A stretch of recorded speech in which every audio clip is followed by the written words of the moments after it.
CGL, CHSL, MTS সহ SSC এবং এসএসসির সমস্ত পরীক্ষা এবং তার সাথে রেল বা ব্যাংকের পরীক্ষা একদম গ্যারান্টি আসা। ব্যাংকে যদিও একটু কম আসে, কিন্তু রেলের আর এসএসসির পরীক্ষায় হামেশাই প্রত্যেকটা শিফটে আপনি একটা না একটা প্রশ্ন পাবেন এখান থেকে, এই সমান্তরাল সরলরেখা এবং ছেদ অবধি।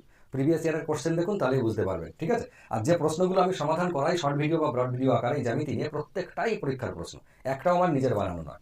দেখুন, এই যে অঙ্কটা দিয়েছে চিত্রে পি কিউ আর এর সমান্তরাল সরলরেখা, এই ভদ্রলোক এরা দুজন সমান্তরাল সরলরেখা হলো। ব্যাস, আর কি জানতে চেয়েছে? কিউ ও এস, এই যে কিউ ও এস এই কোণটার মান কত, দুটো কোণের মান দেওয়া আছে। ব্যাস, আপনাকে কিচ্ছু করতে হবে না। যে কনসেপ্ট আমি আপনাদেরকে শিখিয়েছি ত্রিভুজের বা চতুর্ভুজের, আপনি শুধু ধরে এইটা টেনে দিন। হলো, এটা টেনে দিলেন। দেওয়ার সাথে দেখুন এই ভদ্রলোক আর এই ভদ্রলোক এরা কিন্তু অনুরূপ কোণ, কারণ এরা হচ্ছে সমান্তরাল সরলরেখা, এইটা ছেদক, তাহলে এইটা আর এইটা অনুরূপ কোণ। এ যদি 120 হয় তাহলে এই জায়গাটাও 120 ডিগ্রি।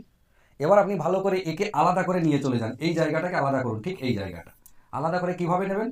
এই যে এরকম ধরুন। হলো, যদি এটা আঁকা হলো না তবু আমি এরকমই নিয়ে চলে গেলাম। ঠিক আছে, এবার এই জায়গাটা হচ্ছে 120 ডিগ্রি আর এই জায়গাটা 135 ডিগ্রি। আপনি ভেবে দেখুন তো, সেই ত্রিভুজের কনসেপ্ট কি নয় এটা? যে একটা ত্রিভুজের যে কোনো একটা বাহুকে বর্ধিত করে দিলাম একটা বহিস্থ কোণ বানানোর জন্য, এইটা হলো। তাহলে এই কোণের বহিস্থ কোণের মানটা কার উপর নির্ভর করে? তার বিপরীত যে দুটো অন্তস্থ কোণ আছে এই দুটোর যোগফলের সঙ্গে। আর এ যদি 135 হয়, এ 120 হয়ে আছে, তাহলে বাকিটায় কত ডিগ্রি? তাহলে এই বাকিটা 15 ডিগ্রি। বা সিম্পল উত্তর কত?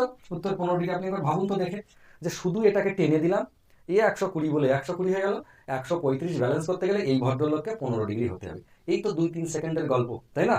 যদি বুঝে গিয়ে থাকেন তাহলে খুব ভালো কথা। যদি বুঝে গিয়ে থাকেন তাহলে এটা আপনার জন্য হোম টাস্ক, উত্তর করবেন এবং কমেন্ট বক্সে জানাবেন।